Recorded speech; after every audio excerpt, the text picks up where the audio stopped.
Man, what a good looking car. What's up, everybody? We'll be a little foggy here for a little while until we get everything, moving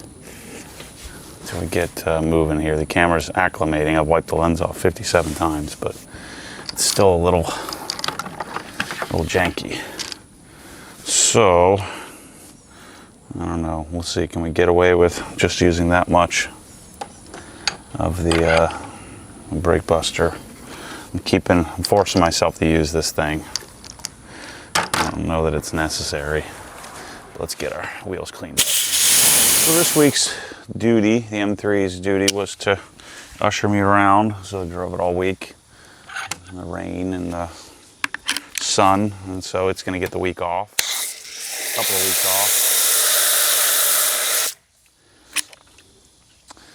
off. And then I think I'm going to drive the E36 you'll see in the background here today. The E36 isn't ready to drive yet, but it's getting close.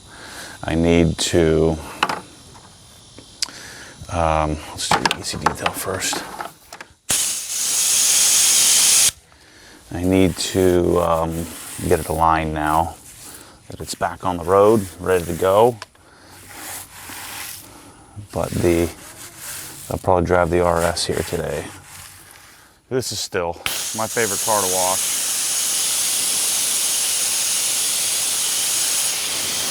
Especially when it's dialed in. I just got a,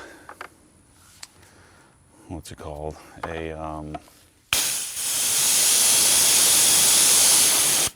Felsco paint depth gauge. I got the two of them, the Posi whatever 300. It's weird because you need an FN 6000 probe, but then you need the 3000 B2 or B3 or something like that, or 300 B3 in order to be able to get the multi-stage where it gives you the clear coat, base coat, primer coat. It gives you all those specifications.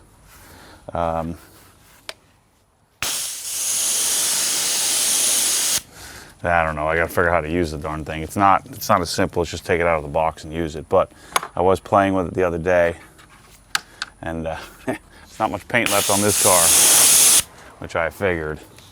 I'm gonna be freaking having water spots and grinding the crap out of this thing. Especially the hood, not much paint left. Hood's been repainted anyway, so if I did blow through the clear, if there's not much left, I'll just have it repainted again and probably do a better job than it is now. But that's part of the game. Whatever. Kind of stinks to paint something if it's never been painted. That would stress me out a little more, but it's probably why I like this one so much, because it is a slightly, it's been damaged and repaired, and so makes me less concerned about anything. But then again, my E46, E36 have not been damaged and repaired, and yet I don't care.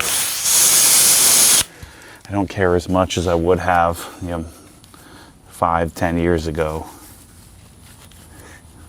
I don't know what it is. I don't know if it comes with having more money in the bank. Is it maturity? Is it just less focus? Like I'm not focused on one thing. I got a bunch of focuses, a bunch of things that I'm interested in.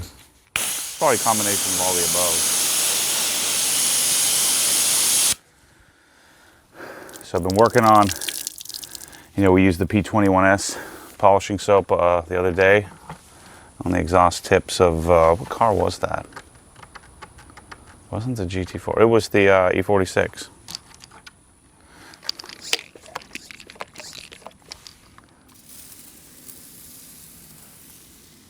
By the way, the most common question I always get on these wash and talks is, what is that? It's brake buster, and it's not diluted.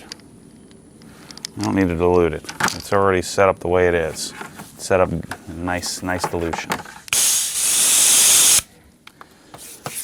On the car front, I think I've made a decision. Maybe you can talk me out of this decision if you're watching. So the Model 3, I got new tires for it because I drove around for a month or so with a really wonky toe alignment. But I want those because those stupid wheels that come on the car, the goof wheels, the turbine, whatever, they're going to be my practice wheels for my new mounting and balancing.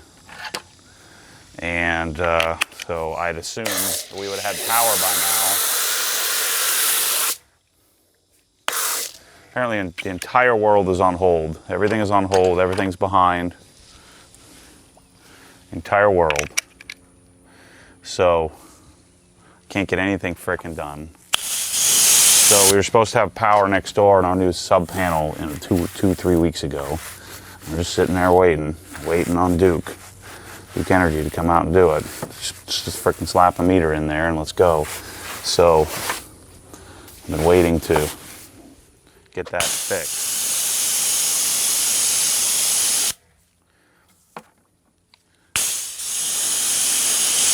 But anyway, the Model 3, I was intending to trade it on the Model S. That was my plan, Model S Plaid. You know, I've been uncomfortable with the Model S Plaid anyway. It's $145,000 for a car that I don't really care that much about. It's more about, for me, Tesla's more about just staying relevant and having that electric experience. And I found that, you know, anytime I drive the Model 3, it's just for simple, you know, just cruising around. It's not, I'm not doing anything performance oriented. It just doesn't inspire that. I don't give a crap about what anybody says. I'm experiencing it. I've got it in my life. I've got all the cars that I'd ever wanted in the same freaking garage with the keys sitting right there, and I get to choose which one I want to drive. And I'm telling you, by a wide margin, like a good country mile, the Model 3, I have no interest in grabbing the keys for that unless I just want to be bored out of my mind. Like, it's just comfortable, and who cares about instant whatever and how fast it is in a quarter mile? It doesn't, I'm telling you, that wears off in about 35 seconds. And it's not as fast as people make it out to be. It's certainly fast. It's got tons of instant torque, which is cool. But it's not like you see people throwing themselves in the seat. They're just acting like idiots. It doesn't freaking do that. Now, certainly the Model S has more, you know, quite a bit more output, quite a bit more horsepower than the Model 3. But you see all these videos of people throwing themselves into the back of the seat. Come on. That's not how it works. But anyway, I wanted to get the Model S.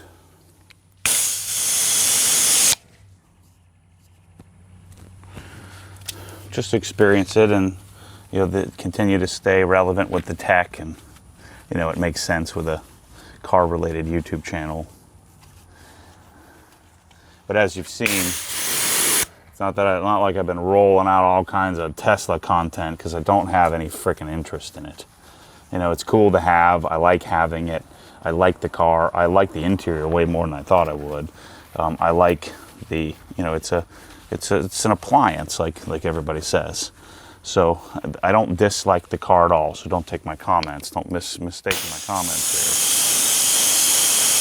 there. It's just not going really fast. Up to 60 miles an hour is not what I'm interested in.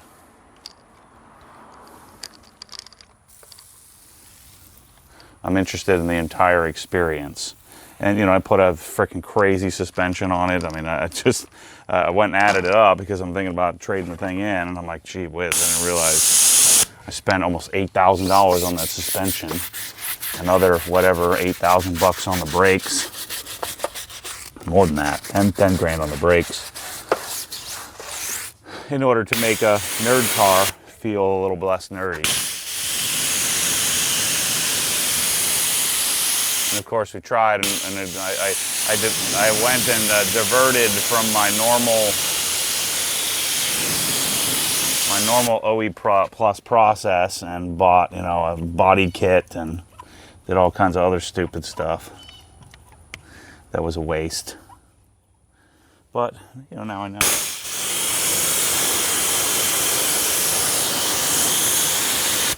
Looks like it's time to recoat these puppies, huh?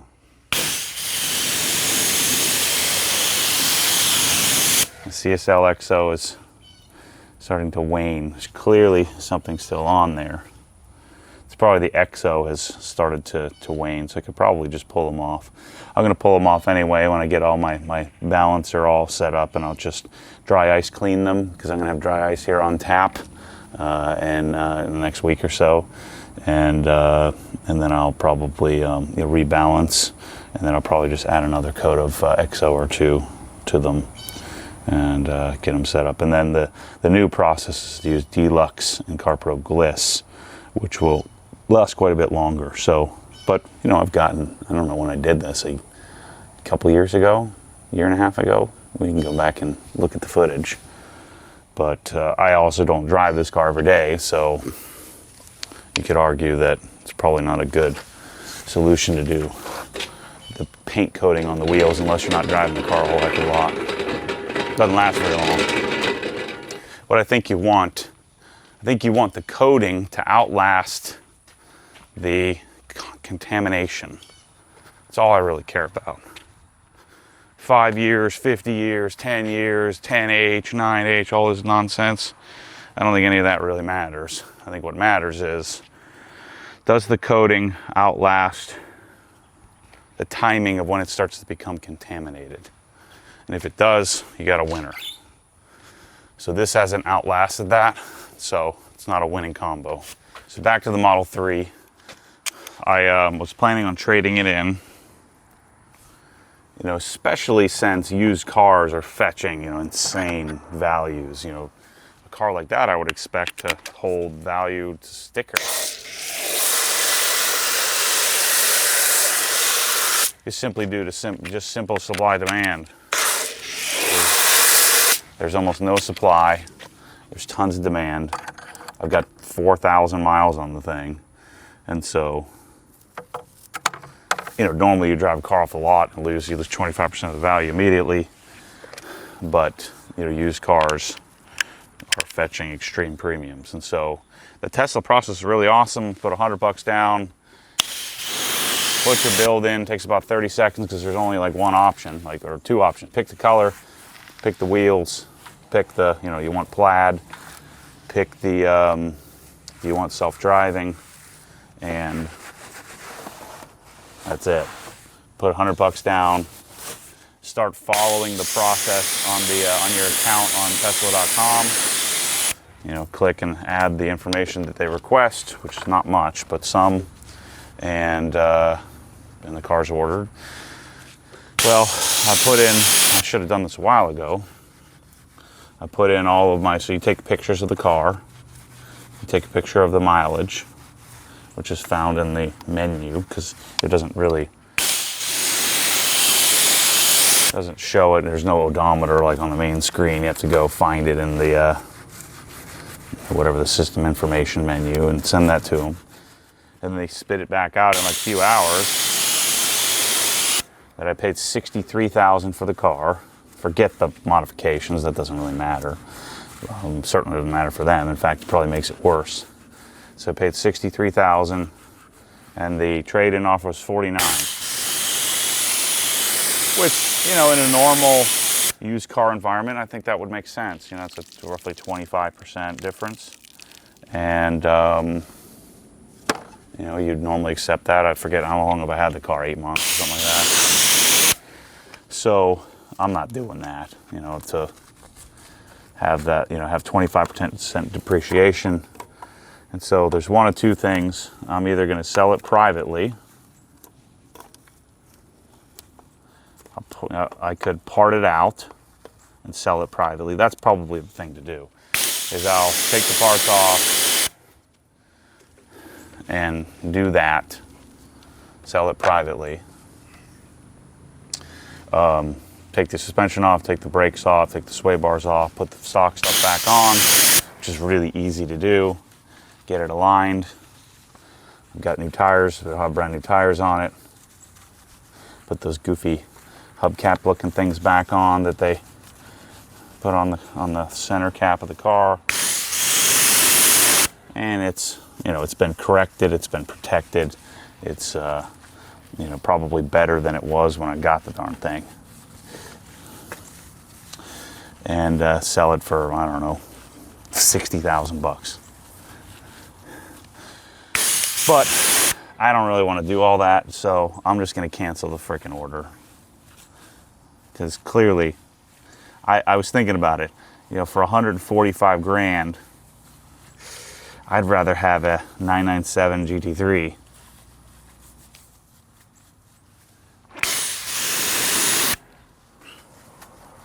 Wait for the Tesla Roadster and get that. So I think I'm canceling my Model S order.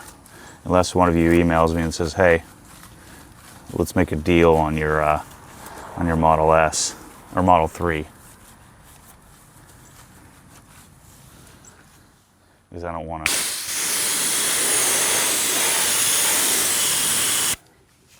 I'm going to care about the Model S just as much as I care about the Model 3. I want one. I want a Tesla in my garage.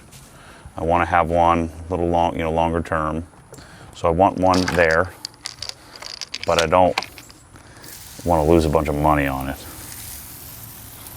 And so I'll sit tight on the Model 3. Get more use out of it, and then lose a bunch of money on it. Probably lose the same amount of money on it if it has 10,000 miles on it a year from now.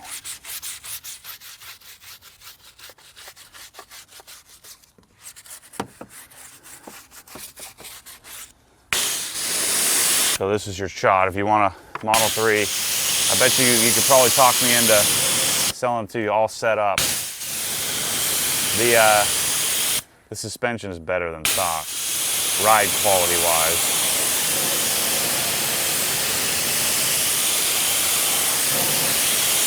And what I was getting at earlier is that, yes, the Model 3 handles better and all that crap, but I'm telling you, unless it's your only car, you don't give a crap about handling on a Model 3. It doesn't frickin' matter. You're just moseying around in that thing and going fast a couple of times. It's just that doesn't inspire any of that. That's not the point of it. So those people, I mean, if you're looking for a real car guy opinion, I don't care what you frickin' say, I'm a real car guy. About as real car guy gets.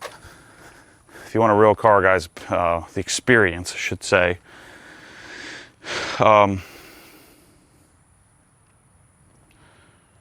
the Model 3 is not something that you're going to be happy and excited to have as your only car. It's just not, there's not enough engagement.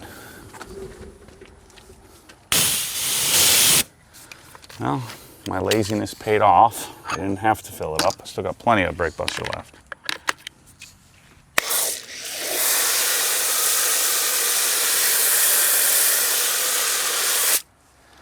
So I think this month I'm gonna ramp back up my videos on the main YouTube channel. As soon as I get the frickin' yarn building power on, I can start doing all kinds of projects. So I feel like I'm in project limbo, where my house is a frickin' wreck, and my my garage is a mess. You know, I can't move forward until I'm waiting on everybody else to get done. So my painter should be coming this week. Speaking of Tesla, I don't know how much I talked about this, but I'm doing Tesla solar at my house. I want to see what that's all about, and see if it's something I'd want to do in the house I'm likely to build. And I got a cease and desist from the homeowners. Freaking idiots. I submitted the forms in May, and because of their complete incompetence, they said, this is the last straw. We're sending a involving attorneys. I'm like, what are you talking about? They never even contacted me. I submitted it 4 months ago, and I'm like, oh, I'm good to go. Well, no, I'm not good to go.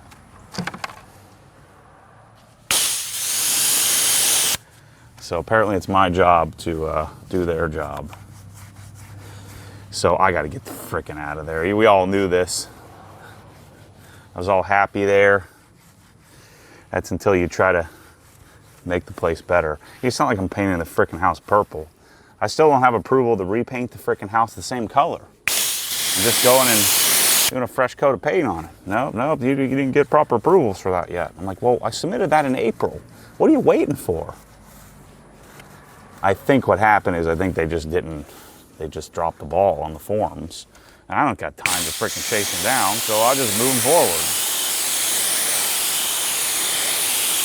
Not only do I not have time, I'm not interested in chasing them down. I'm not doing anything crazy. I'm painting the house the same frickin' color with the same exact paint. Like, well, you haven't provided all the information we asked for. I said, what are you talking about? I filled it out with you on your desk. They're just looking to pick a fight. That's all they're doing. So, the good old boys club. They act real tough, but they never come to, like, all we have to do is just come on over and I'll show you what I'm planning and you can tell me yes or no. Well, no is not acceptable, but you can tell me what you need in order to get, the proper approvals. I'll get you whatever you need and then some. And we're going to do a great job because it's my house. I don't want it to look like crap. So, the latest go around has expedited my desire. I was planning on hanging out. I was talking in the last video of hanging out there for a few years. The likelihood of me being approved to do the T-Max garage doors is virtually nil. So I probably will have to just sell those. I probably won't be able to do them. And yeah, we'll see. I'll wait this week to hear from their attorney and then find out if I got to hire one.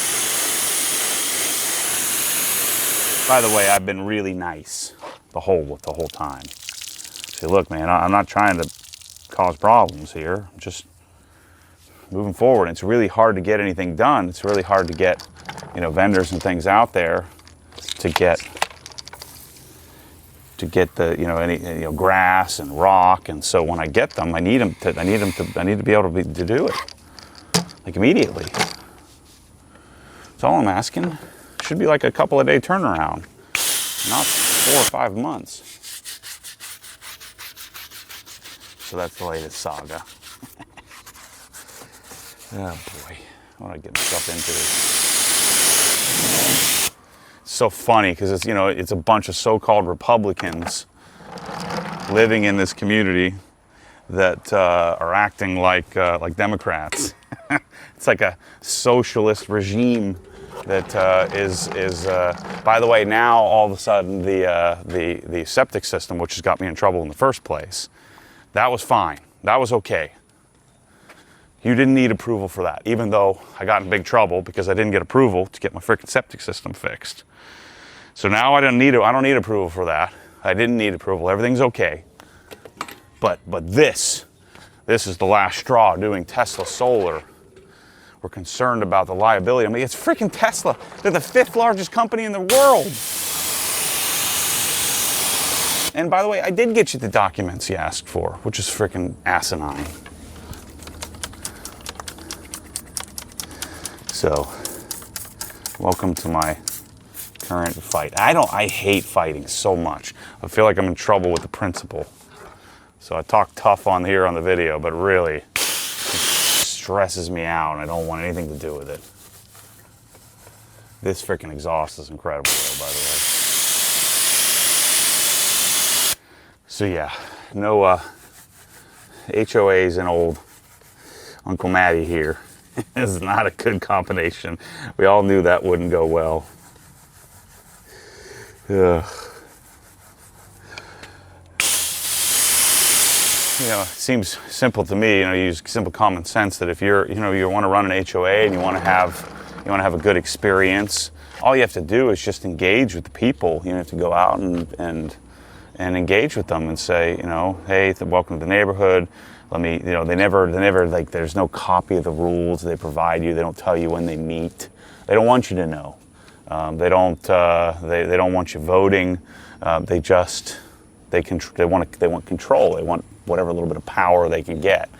And so then you get in there, and like what should have happened is they should you know, stop by and shake my hand and hey, we're in charge of the homeowners association. This is what I would do if I was in charge.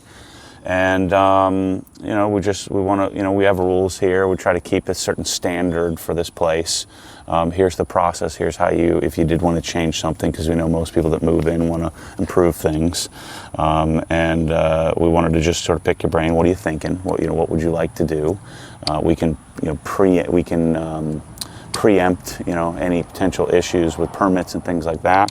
Make sure your neighbors are on board with what you're doing.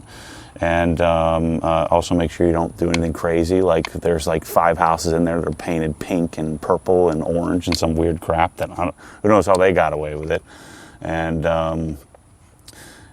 you want to make sure your grass is tidy, and if you change any bushes or anything, that you just seek approval. And it's real simple. Here's the form. Here's the part you need to fill out. Here's the part you don't. None of that. Not one. No conversation about any of this. And so then, you know, I'm doing my septic system and you get in trouble. You know, they're freaking out. You know, got the 2 dorks standing out there with their clipboard, and they don't come and see. I wasn't there, so I didn't see them.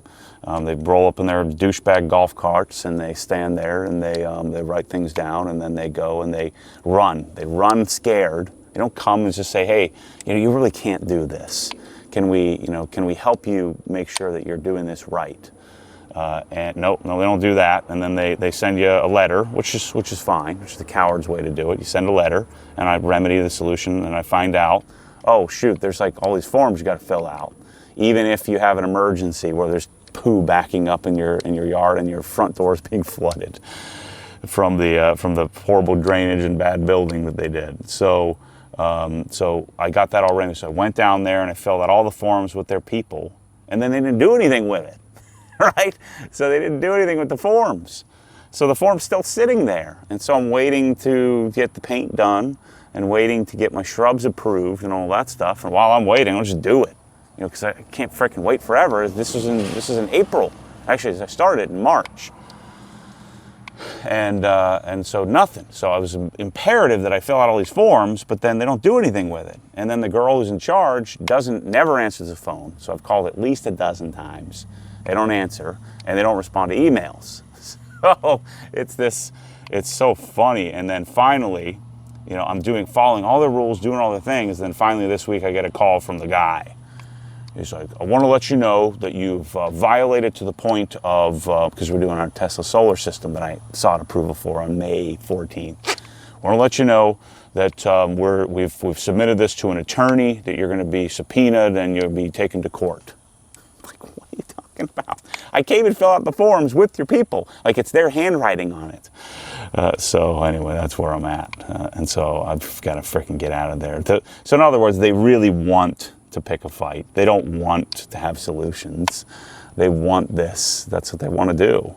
You know, I've been so nice and like, all right, whatever you want, whatever fines, whatever I got to pay. And then this time I asked, who do I have to pay? Is this one of those, are you shaking me down? Oh, that got him real mad.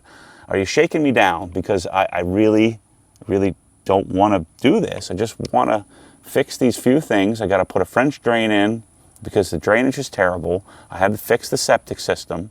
Oh, well, you didn't need to get approval for that. That's very clear. So, well, then why did I have to come down and get approval for it? Well, you know, that makes a lot of sense. That you know, in other words, the whole place is liable for that frickin' disaster. And I paid for it. 17 grand it cost me to fix it. So anyway, it's he said, she said. So I turned it over to Michelle, and she's just going to go there and say, what do you want? Whatever you want. What's the solution to this? Because this is the last thing we need to do is finish the solar.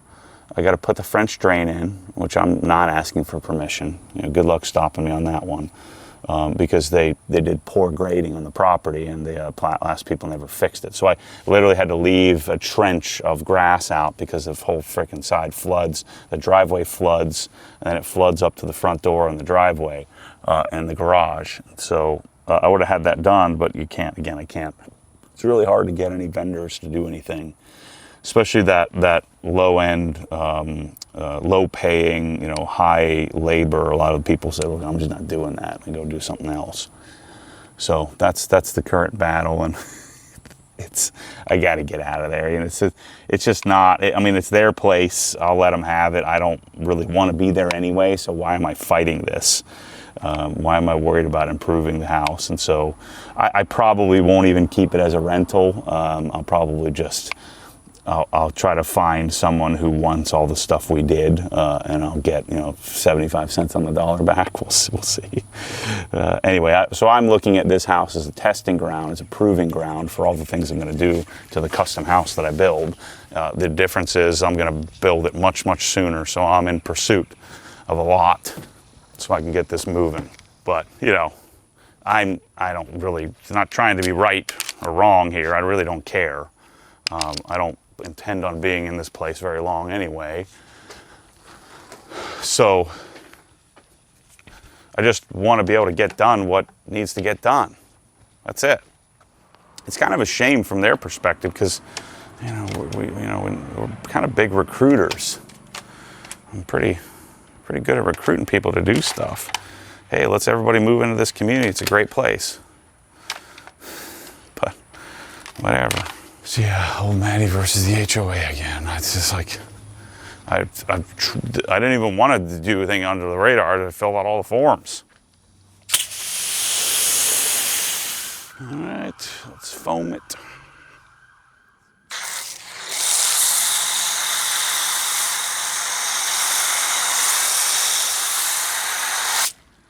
All right. Shouldn't have talked to HOA, get me all frickin' fired up and angry. Gosh. So no more news on the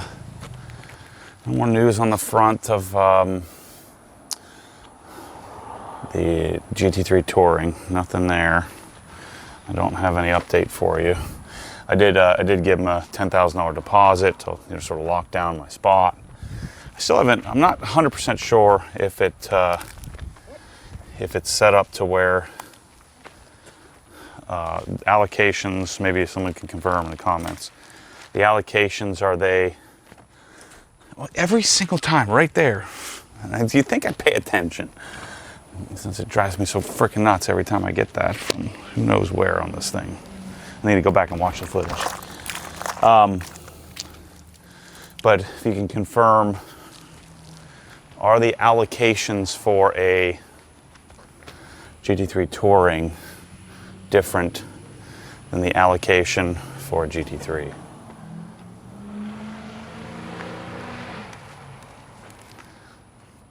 So notice this, I see this often on, occasionally I'll click on a detailing video and I'll see people washing cars and they'll do like the entire rear bumper with one side of the pad.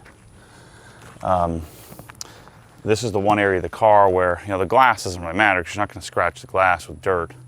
And so I do the fresh side and do half of the roof. And I'll flip the pad over and I'll do a much larger area because I'm primarily doing the glass than I would normally do. Dear Lord.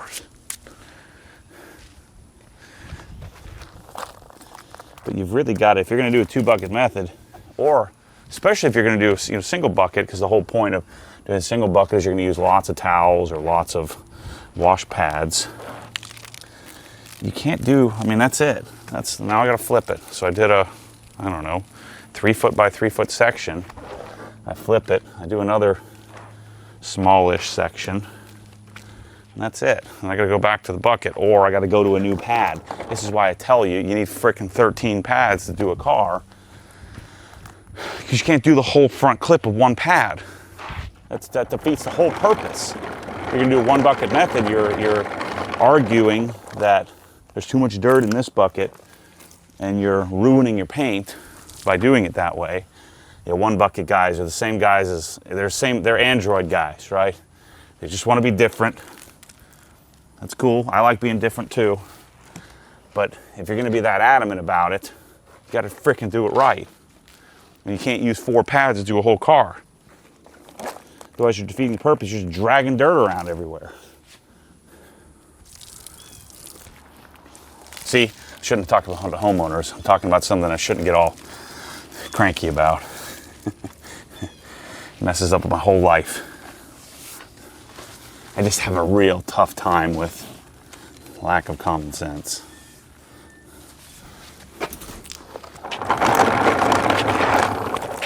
My knee's getting better. Hopefully I don't need surgery. Notice I'm not hobbling around as much. Hopefully I'm going to start squatting this week, so I don't end up with chicken legs.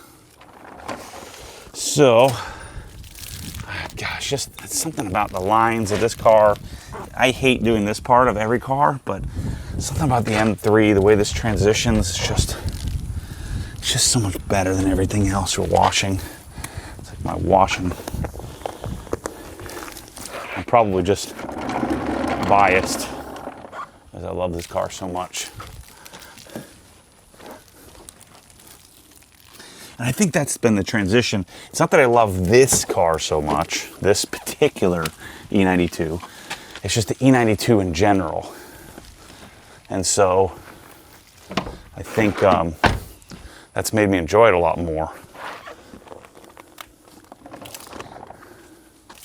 Is that I love the platform, all the quirks and all the good and bad of it. Not so much just the car. Oh man. So, wash bay.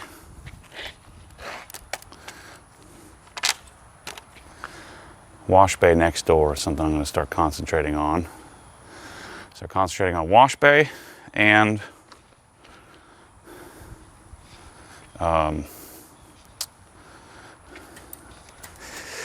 new house. Just when I needed more projects.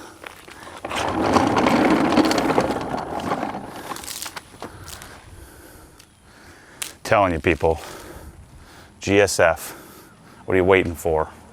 I've been telling you for a while now. It's freaking great.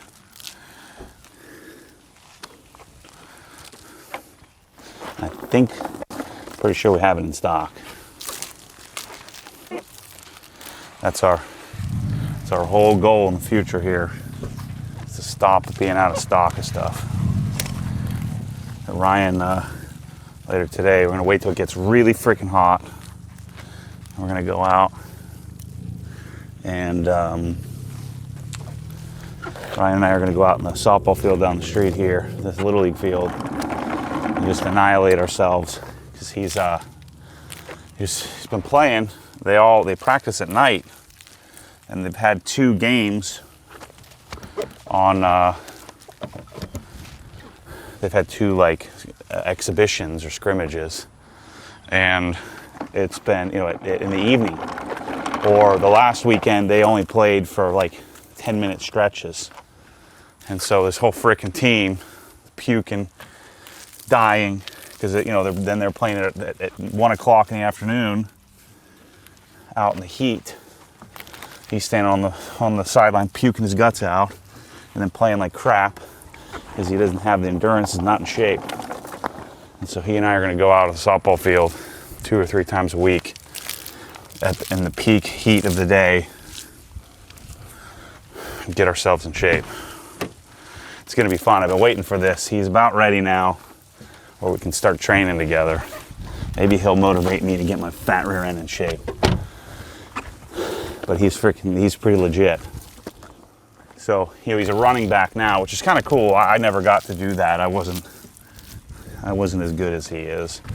And so I had to do the non-skilled positions. So he'll very likely have a skilled position, which will really teach him, because he'll probably end up in a non-skilled like defensive end, maybe linebacker. Depends on how tall he ends up being, because I think he's going to be too tall to be a linebacker. He's going to be too tall to be a running back.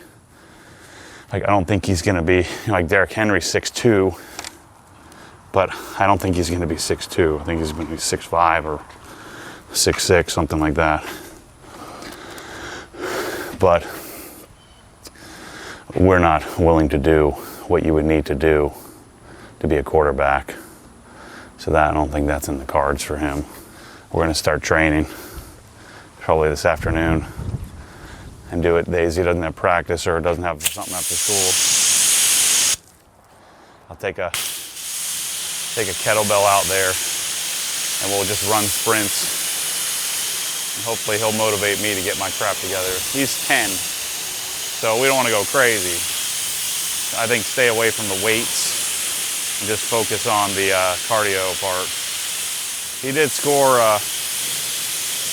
score a touchdown, but that's what he keeps holding on to. I'm like, yeah, but then you dogged it the rest of the game and you guys got frickin' killed.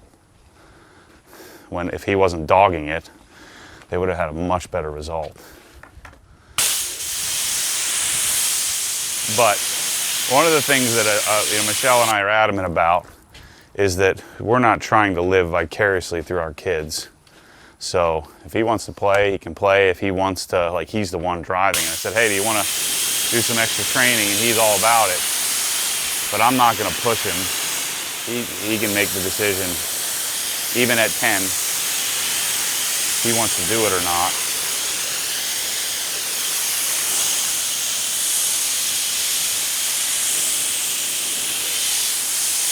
But that's going to be kind of fun.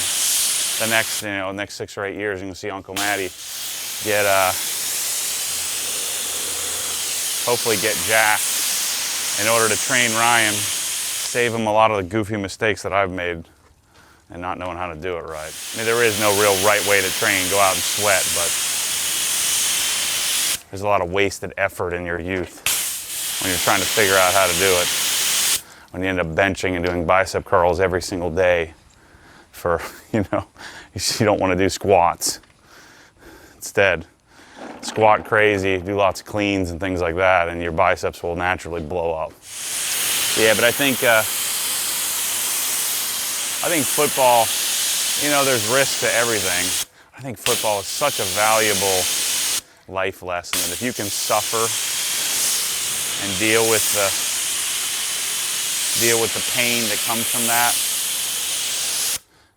being out there. The stupidest thing is I don't know why the heck we're playing youth football at high noon in the summer, in the middle of the frickin' summer in Florida. Why don't we just play in October? It'd be so much simpler, Like, why are we doing this? This makes no sense. Because it's run by the same people who run an HOA. Frickin' morons, They're the only ones who would actually do it. All the smart people are too busy doing real work, building businesses, working their way up the corporate ladder, real stuff. So you got the people on the board, and the guys that are coaches are freaking saints. I occasionally get I don't know much about football. I could probably be a decent, like an assistant to the assistant. But it's the people that run the football boards and things like that are the ones that are freaking goofballs. They're the ones that make all the decisions.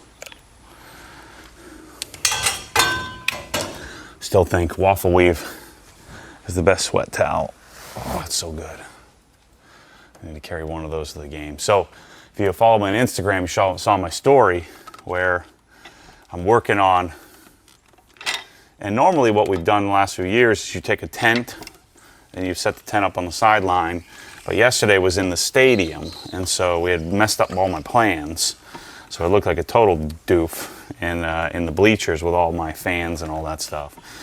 But, it's 95 degrees outside there. I'm white as crap. So we need a tent. So I started searching. I've been threatening this for years to Michelle. I said, I'm going to get super legit setup. Have this amazing, if we're gonna be doing this for the next 10 years, I'm gonna get a freaking awesome setup. I don't care what anybody thinks. She's like, everybody's gonna think we're idiots. I said, well, if I'm comfortable and everybody else is miserable, it's worth the work and it's worth the social status loss. So I got started. It's not perfect yet, but this is my first trial. So I got some chairs. I was searching around for some high-end, high-quality chairs. I found these chairs called Parkit, P-A-R-K-I-T, just in regular Google searching. The problem with this kind of searching is that you're finding the best marketer, not necessarily the best product, the best chair. And so I don't know if they're the best, but we couldn't use them because we had to sit in the bleachers. So first thing I found a mistake. I need to get like a bleacher pad because my freaking butthole hurts from sitting there for 4 straight hours. But the difficulty of that kind of sitting there is that there's no air movement in summer in Florida. It's just brutal. And so we need to get some fans. And everybody's like, well, why don't you just get the DeWalt, or why don't you get yourself the Milwaukee? What am I doing? The Milwaukee blah blah blah. It's because those fans are terrible. That's why I don't even have the Milwaukee in my cabinet. They just huff some air out. And so I wanted something that was super style. And so I ended up getting the Ego generator. You know, I have all these Ego batteries, so it makes sense to just get the Ego generator. You know, where you put their batteries and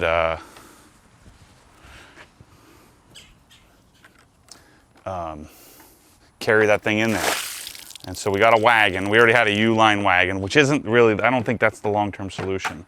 So I had 2 5 amp hour and 2 7.5 amp hour batteries. And then I had, can you even see what I'm doing here? And then I had about 2, I'm trying to find some, maybe you can give me some suggestions. I need some legit fans.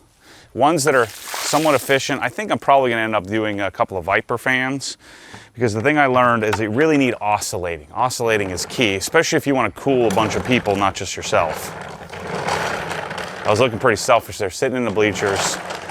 I've got the tent overhead in the bleachers, sitting there. I've got the generator down in front, and I got 2 fans, and so I'm sitting here, Michelle's sitting there, her dad's sitting behind, my mom's sitting behind. And so we're all getting just air from 2 fans coming at us. And I'm telling you, it was a game changer just having that. But I bought some Vornador Amazon fans. They're freaking terrible. They don't have enough output for me. We need more output. So, but I can't, we got to be careful with power. Now what I could do is just get more batteries. So those 2 fans would run about 7 hours straight at their highest output. Was what they were getting for us. So 7 hours of fanage, and without having to change the batteries. And I had a couple extra 5 amp hour batteries, so I probably had 10 hours worth of runtime available to me.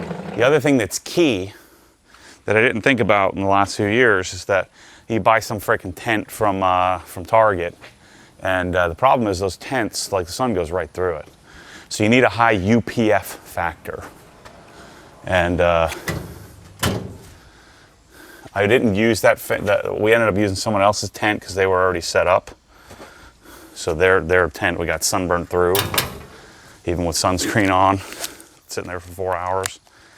And so I got a new tent to test out, but again, I don't think it's the tent. So what I got is the first round of normal Google searching. Next round will be to find the next level of things. And the other thing I'm thinking about doing, for when he's far away, I want to video some of the games anyway, it'd be kind of fun, is I'm probably gonna get a dolly, strap the generator to it, strap some fans to it so I can just roll it in and out. And then I'll strap like a 55 LCD to it or something. And then if I get I'll get a 400 millimeter zoom lens, and that way when they're far away, I can just put the camera on when I'm videoing, and then we can all see on the screen. So we'll see. Oh, I need some rust stopper. The only thing that kind of stinks, which somebody brought up a good point, is I don't really like people that much.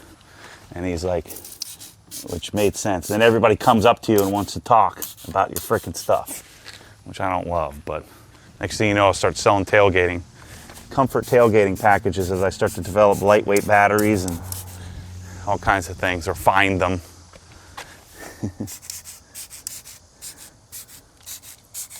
I think it's fun though. I've been threatening this for years, and now Michelle's all embarrassed. She said, yeah, do it. And so I did it.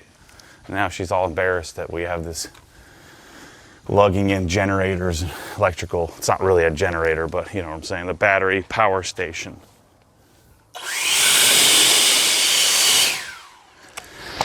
All right, let's pull it in. That was the radio, people. That was 106.7, not me listening to Ariana Grande. I'm gonna get some crap for that. You edit that out, Mike, you're in trouble. Oh, I can't wait. Next door, have this huge area where there's no shipping things in the way or anything like that. Oh, it's gonna be great. All right, we need some drying aid. So, told you guys, I probably downplayed this a bit, how good this is. I've already started to see the hate come out. $25, oh my gosh.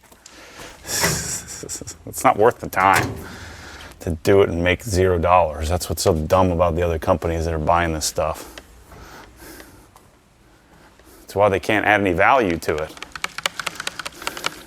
I mean, when you're selling Slipstream, it has no profitability, then there's no point to it.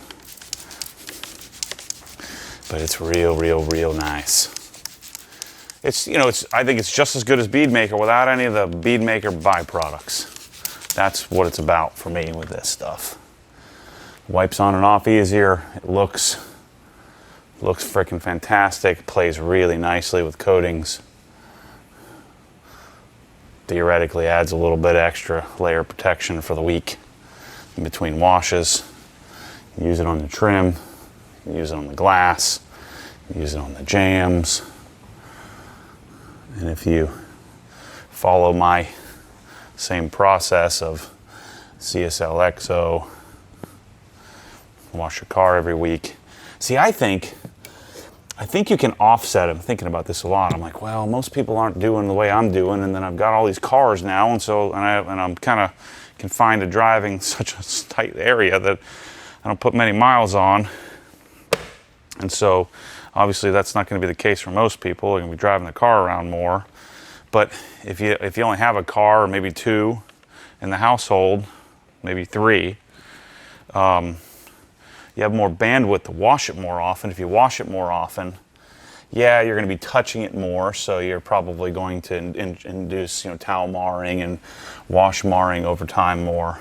But you're also keeping it relatively contaminant free by, you know, keeping it washed often, depending on, you know, where you live and what the conditions are. I think where the process gets broken down and doesn't work is if you're not taking care of it and you're driving thousands of miles a week, hundreds and hundreds of miles a week. That's when you may want to consider coating it with something like CSU, something more stout. Or just resign the fact, you know, when I was driving a lot more, you know, when I had a job, I would just every, 12 months or so, you decon the thing and redo it. Really light polishing, shouldn't need to do any heavy polishing, and decon it. Or decon it and light polishing and keep it real nice, really clean. This car is so nice. The thing I like most about this drying aid is you do that initial wipe of the bulk towel and you're like, oh man, I'm smearing it around everywhere. And then it just flashes. So I guess it flashes and then you just wipe the flash, if that makes sense. That's why I have the lower pile towel to come and do the secondary wipe. Wipe the excess. I got this one kind of loaded up quickly. So normally I only need 2 towels. But that one I wiped off the lower part of the windshield and got it too wet, too fast. I like this one, the orange towel to stay relatively dry. The one thing I will suggest is that you don't do huge areas because the stuff will start to dry, and then you don't want that. You want to wipe it. The point of it is to wipe it wet as your lubrication layer on your drying aid process. I gotta convince I&D to get back on the black badges, man. They're probably not very profitable, and they probably had to make some choices on getting stock of other things, or maybe they can't get badges. Maybe that's the issue.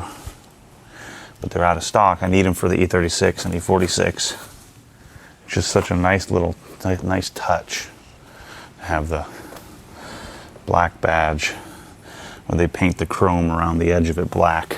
So it's a gloss black instead of a chrome. So yeah, Ryan's football game gear, it's gonna be legit.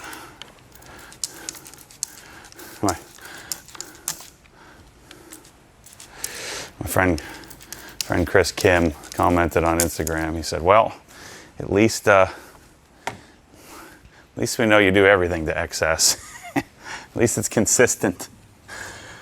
I don't know if people, they think it's crazy. It's consistent. It's getting the OG spec gear set up for going to football games. I think it's just a mindset. I just don't accept. It's probably why I'm getting in trouble with the HOA. Everybody else just accepts, like they don't know what to do with the lack of acceptance of just regular and doing it the same way that everybody else does it. So when I'm bolting some crazy solar system onto a house that's really inappropriate for, and making and fixing things, it's like they don't even know what to do. So it's partly it's my fault that I'm getting in trouble because I'm asking for treatment, normal treatment, when I'm doing abnormal things. So I should probably take my own advice here and chill out and really just work with them. I have a hard time being patient while they're attempting to grasp what it is I'm asking to have done or asking to do. Not even have done. I'm doing it myself. I'm not asking them to do it. Just asking them to leave me alone. I don't take too kindly to being let. It's like, okay, we're gonna let you travel. How about I just travel when I freaking want to? It's the whole point of the Constitution.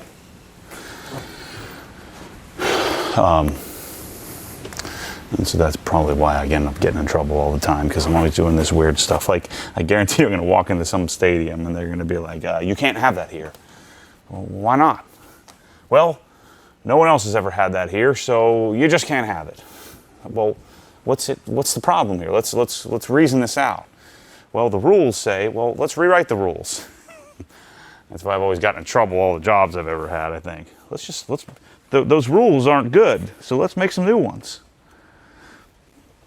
Michelle gets so mad at me because when there's a left turn and you have a left turn light and it's a ghost town, there's no one around, you're sitting there, you're going to make a left turn, the main light is green, but you have a left turn light and the left turn light is red. I just freaking roll it. Why wouldn't you? Just sitting there waiting for nothing. No one's around, no one's watching. You're not going to run into anybody. It's clearly safe. Many intersections you can make a left turn without having a left turn light. Works fine. But yet some have a left turn signal, which makes sense when there's lots of traffic around and you make the left turn when the light turns red or green. But I make a left turn whenever it makes sense to make a left turn. And she gets so mad. She's like, you can't do that. So, well, the rule is stupid. Let's make a new rule. A new rule is, we'll just use some common sense. But then, if everybody used common sense, what about the people that don't have common sense? I said, well, That's on them.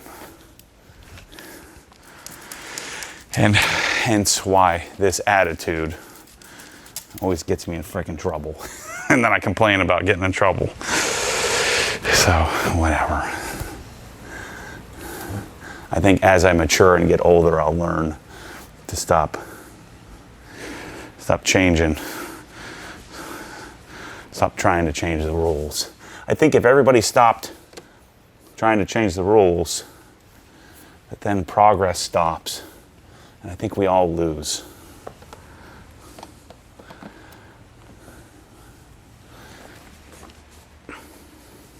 It's the people that break the rules that need to be broken, or the people that change the world. Even if it's something as simple as rolling a red light that shouldn't be there. Simply because the system is too simple in order to adjust for actual traffic patterns. So instead, just roll it. I'll ask for forgiveness.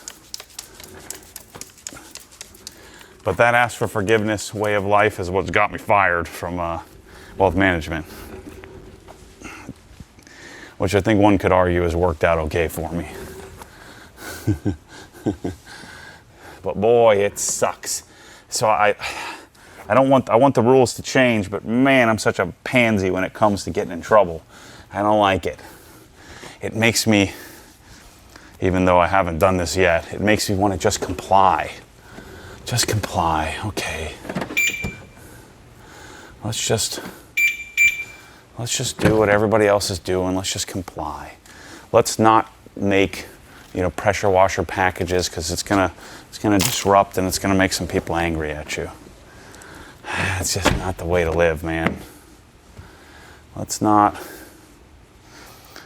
get into detailing cars my way, because the real detailers aren't going to like it and they're going to think you suck. I think if you do that, if I would have done that, I'd still be sitting in a wealth management office not knowing what could have been.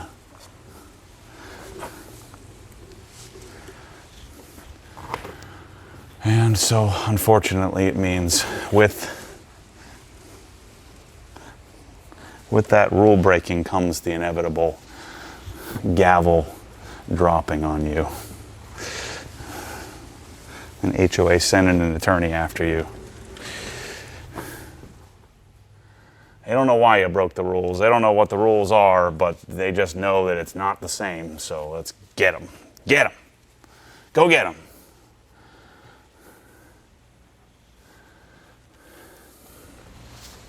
Raymond James, I'll never forget it. We're sitting there in this room. They're like, well, you're telling the truth. Yeah, that's not wrong. Well, we're not really sure if you can say that. What you're doing really seems to be working, but, you can't. Well, why? Well, we're not really sure. But no one's ever done that before. And here, this rule book says that you can't. I said, well, that rule book was written in 1940. Well, but it's the rules. It's what we have. You're technically, by you mentioning that you work here on a video, that platform technically isn't approved. So even though you're just saying, hey, this is what I do for a living, you're technically advertising, but we don't really have any rules for that because it's so new. And so we're just going to get rid of you. You know what? We've got you by the balls. So, yeah, I know we said you own your own practice, but we don't, not when you do this. Not when you're doing things that really shouldn't be rules, but they're rules. And we don't know how to change them, and we don't want to. So you're gone. That's why I didn't know this all these years. I've been a freaking entrepreneur my whole life. And I think I should have made that leap much earlier in my life. a lot less stress. And so here's stupid me, make the mistake of getting in deep on that lake house, selling my house prematurely, thinking I didn't think my house was going to sell. So I didn't predict properly. And then I ended up buying into this, this HOA, thinking, they're nice people. They'll be reasonable. It's the same thing I thought when I left Merrill Lynch and went to Raymond James. These are great people. They really get it. They really understand. Explained to them exactly what I wanted to do. I'm going to really make this house awesome. Oh yeah, Matt, this is going to be great. Come on in. We invite you. This is amazing. Here's how you start paying us. Not here's how you get approvals and here's how you do all the things you're doing. But here's our routing number and our auto draft number. If you want to have us auto draft your money out of your account to pay us. And then when you get there, oh boy, we didn't tell you could do any of that. He said, but, yeah, no, you can't do that. That's the American way. Sell you, and then not like it if it's not exactly what they sold you on. Or they weren't listening. Raymond James never listened to what I wanted to do. They just wanted us to come. And I'm an idiot being naive, thinking that I could change the world. This car is nice. Look at that. That's my diatribe for the day. Some of you are sitting there laughing your head off at how stupid I am, getting myself into these problems, because you never had these problems, because you're sticking to the rules. Well, Matt, don't buy into an HOA if you want to put Tesla solar panels. You can't do that. So why not? That doesn't make any sense. Why would they not want that? Why would they not want me digging a proper trench? Well, they do, but you have to follow the rules. Well, tell me what the rules are. I'll do it. Well, that's not our responsibility. Okay, all right. But there's a common theme here, and that common theme is me. I'm the frickin' idiot. The one causing all the problems, the one getting in trouble. So that's the one common denominator here.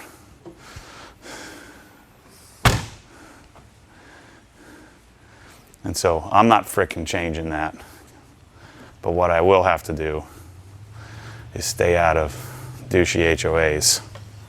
Because, the HOA at my old community, it wasn't really an HOA. It was just, or it was an HOA, it was just rational. Like a couple people get together and make a rational decision on what makes sense. Hey, can we all agree we're not painting our houses purple? Yes. Okay. Can we all agree if you wanted to build a giant garage or you want to change a tree or a shrub, that you just go ahead and do that? Use your best judgment. Yes, we can all agree to that. It's pretty simple.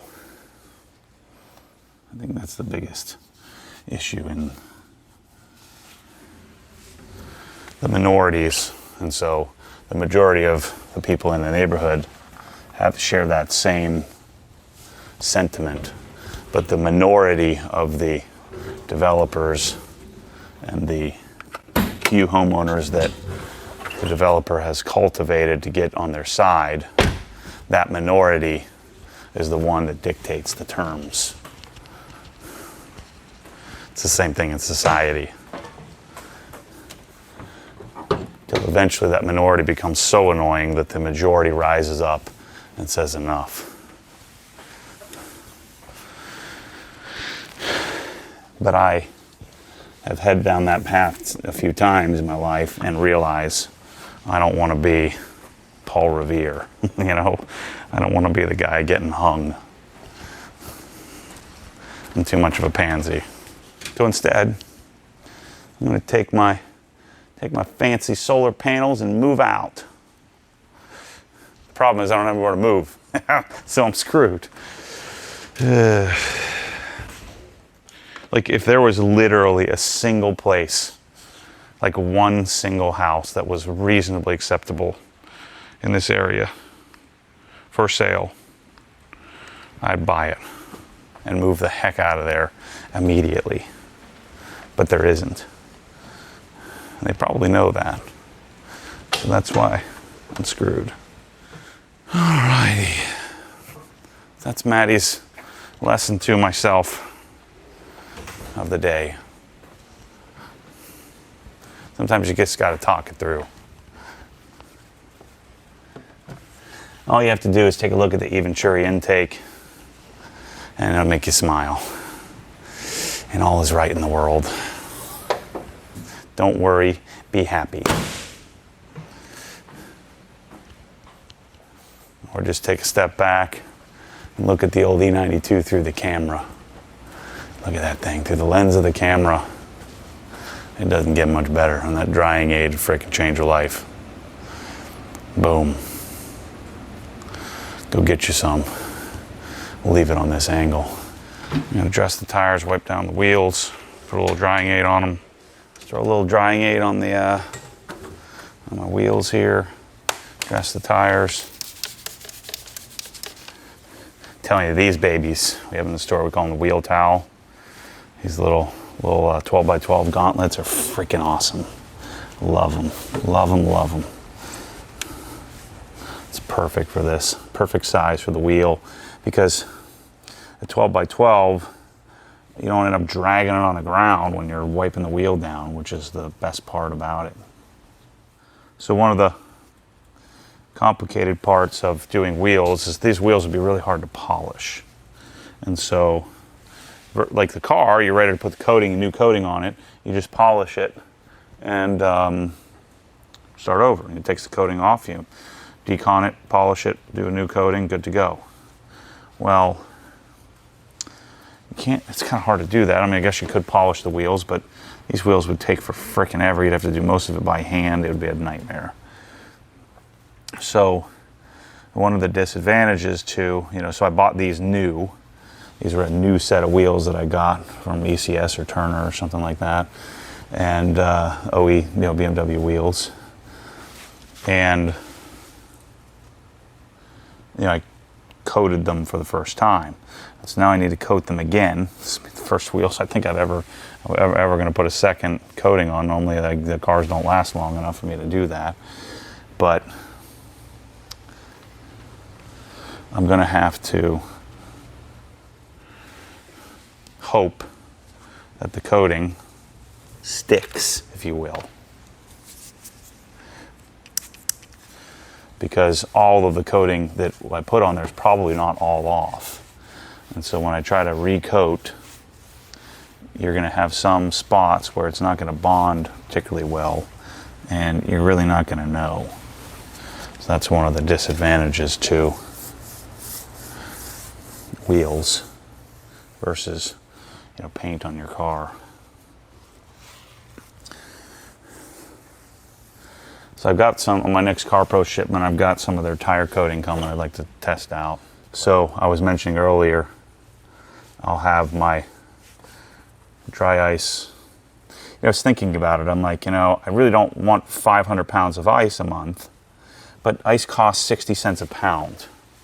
And so if I don't know that this makes sense for, you in your garage, because you're not, sitting there making videos like I am, but the having ice on tap, especially since I'm selling dry ice machines, is, I think, an important thing. It's an important thing for me to, to continue to show you what we can do dry ice with. And so at 60 cents a pound, if I can only get 500 pounds at a time, that's the smallest amount you can get. I'm gonna have 500 pounds comes once a month. That'll probably last about two and a half weeks of the month. and just to have it, and I can manage around that using it. But if you're using it for all different types of applications, it'll teach people how, how useful dry ice can be. It'll teach me how useful dry ice can be, and I'll get my money back, in the waste. All while we figure out how to get practical amounts of dry ice distributed in the U.S. And if it really starts to take off, we can start to convince the air gases of the world to start to, allow people to purchase smaller amounts and more regularly. But even if I waste most of it, it's $200 a month or so. That's $2,400 a year to have ice on tap all the time. I think is worth it. I certainly waste more than that on other things. But I'd be using it, every single time I'm doing something to the car, I'd be using it just to keep it dialed in. Like right now, there's some funk around the wheel weights and around the caliper that I would, knock that off really quickly, and it'd be worth it to me. So anyway, that's a wrap for today. I've kind of gotten on this flow of doing a car every weekend. I like this though. This was the plan, and once I get the yarn billing all set up, then I can keep them clean, covered, nice. Keep them on trickle chargers, and I don't know I don't know that trickle charge is really necessary on a lithium-ion battery, because I'll have all lithium ions in all the cars. I still have some anti-gravities up there that I have to put in the RS and the GT4. This has the lithium-ion anti-gravity battery in it. My E36 does. I'll put one in the E46, and so we'll have lightweight lithium-ion batteries. And when they go dead, they stay. They have a reserve, and you just press the little button. I just don't know if that's good for them or bad for them. Lithium-ion will tend to hold a charge better than a nickel metal hydride or whatever the normal AGM type batteries are in these cars. Anyway, thanks for watching, and thanks for participating, and I'll keep making these videos. You guys keep watching them, so I'll keep making them. This is my therapy. Even if you weren't watching them, I'd still keep making them. So look at how good this freaking car looks. I'm seeing it on the screen there. It's just insane. And I'd say it does look it in person. It's not perfect, but I don't think any car is, but it's really nice. I got a series coming up here. I've got to do some tweaking. Something's wrong with the front suspension here. I might throw it up on the lift here and see if I can identify what's going on. But there's some spring bind, something to do with the camber plates. But we're going to have a special guest come here soon. Barry from 3DM Motorsports is the guy he's like the guy when it comes to Öhlins Road and Track, Öhlins TTX, especially on BMWs. He's going to come down. We're going to do my TTX together on my E36. We're also going to do I'm doing Road and Track, DFV Road and Track kit on my E46. So we're going to do those all. Also, figure out and diagnose what's going on with my E92. Handles great. Just got some little spring clunk every time I do things slowly. So I got to figure out what's going on with that. Anyway, thanks for watching. Thanks for hanging out for an hour or so, and I'll see you maybe next week. As always, stay tuned for more crazy. See you soon.